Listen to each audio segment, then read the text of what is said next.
So we're with Cardi DeMonico. He's the president of the Student Association of Michigan, and Amy Ring, you are the Oakland University, one of the Oakland University representatives. Mm-hmm. Okay, so I'll start with Cardi. So you met here all weekend. Just tell us some of the things you discussed and what their relevance is to the university community in Michigan. Okay. Well, first of all, we had 13 of the 15 public universities out here yesterday, and we discussed, I think, two of the most important things we're looking into right now is a legislative roadmap and a university roadmap. What those two things mean is the legislative roadmap is a bunch of ideas we have on how the legislature in Michigan can use their money more efficiently and put more money and resources towards higher education in Michigan. And that's what we're describing, our ideas and what ideas the legislature can take so that we can send it out to them all and they can use these ideas. What we're also going to put in there is our stances to certain bills. We haven't taken our stances yet in the bills. They're on our agenda, like there's a medical amnesty bill and a community college baccalaureate bill that we're going to take a stance on. Before you go on, tell our readers what those two bills are and what their relevance is to university students in Michigan. Okay, the medical amnesty bill is about essentially with underage drinking kind of thing with like parties. Like if someone's at a party and they their friend needs medical attention and they're under 21 and they happen to be drinking, they are allowed to call emergency and they won't get a ticket when they show up for drinking underage, so that they're more likely to call and save their friend's life than to be afraid to get a minor in possession like ticket. Right. Or Amy had mentioned that there was also another bill called I guess a colloquial, the KEG bill. What's that? Well, I guess I was just introduced to that today. It's where now I guess as of like last week it looked like December 29th.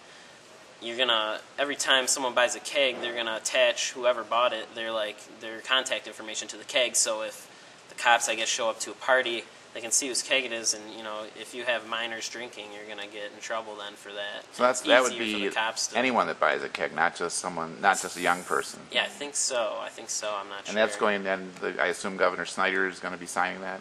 Well, shortly? It was signed the 29th. It went to immediate Governor effect. Granholm. Yeah, Granholm did that, I guess, right before she finished up. Okay. What are some of the other? What was the bill? The parking fines bill? And the community college baccalaureates one. That's right. The community college baccalaureates, they want to offer. The legislature wants to offer five 4-year degrees at the community colleges, and we were just kind of discussing that, the pros and cons of that. We haven't taken a stance on that yet either. And then the parking bill was already passed, and that's why we just did an update on it. It's going to raise the amount that the university can charge for a parking fine on a campus, but then also that money, though, is going to go to your university instead of the city. Because I think for some of the schools right now, it goes to the city. I think some campuses it goes to the campus already, but I think that's going to make it so that if you get a parking fine on any campus, it's gonna go directly to your campus then instead of to the city fine. So you're also talking about having let me talk to Amy for a minute here. So we haven't gotten her involved here. There's also a discussion of like a legislative push for your agenda that you're going to be involved in. I'm sorry, which agenda? Your legislative agenda. Are you talking about our rally at the Capitol? Is that? Oh, you meant that? I was in the room and you did mention a rally. Oh yeah. Okay.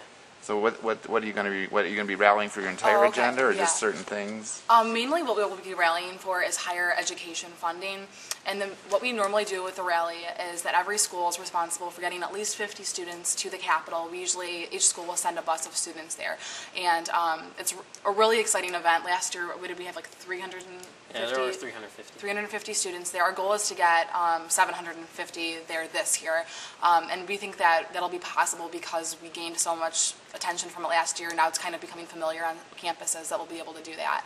So the main point is that once we get there, we're going to try and get elected officials to speak on behalf of higher education funding and get students really riled up about it, because the fact of the matter is, in the state of Michigan, when they keep cutting our funding, we have to continue to pay more, making higher education less accessible to students. And that's what we're trying to do as a Student Association of Michigan. It's in our mission statement, is to make higher education more accessible. So it's our biggest event that we put on and the most planning for it. It's kind of like Cardi's baby, so he can talk about it too if you want. But it's a really great event all around. And well, there's a couple issues even at the national level. I know the Democrats at the national level passed the reform for student funding with the Pell Grants, but it seems like the Republican Party is trying to repeal pretty much everything the Democrats did over the last 2 years. Was that discussed at all as far as student funding and student loans that are? I mean, I don't see it on your agenda, but I'm thinking it might have come up in some other conversations. Well, yeah, for that it does seem like we had a hard time, like this past year, the past 2 years in Michigan, the Democrats had a majority in the House and the Republicans in the Senate. It seemed like we had a harder time with the things we wanted to do in the Senate. But SAM is a bipartisan organization. We don't take Republican or Democrat side. But yeah, the SAFRA, I think you're talking this that was passed nationally. That was supposed to save money by kind of cutting out a middle party. Cutting out the banks. Yeah. So that would be good for us. That makes education more accessible then for everyone. And we just there are those Michigan Promise scholarships that were cut way back.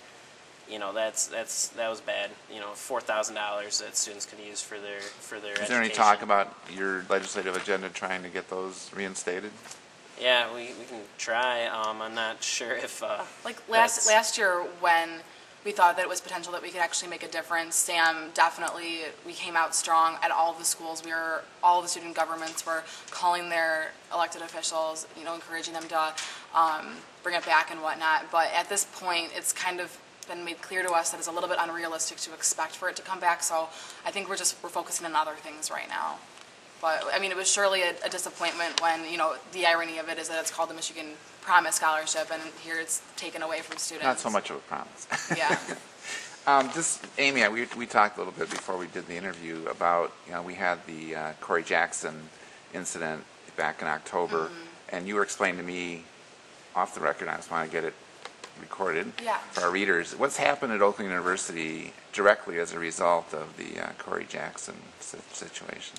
I think the biggest, most prominent thing that has happened that will be long-term is that a lot of the faculty and staff have really taken a stance on coming out to their students. It was never directly stated whether or not Corey's sexuality had anything to do with the suicide, but regardless, with the timing of it and everything, it was important for the faculty and staff to have a statement and to come out about it. So something that the Student Congress did, we partnered with actually an organization through the faculty on campus where we had about, I think, 8 to 10 faculty and staff members from the LGBTQ community, and they just wanted to make themselves open and out for the students, to let the students know who they can go to, who they can go to as a mentor almost when they're maybe struggling and maybe they don't think they can go to another student.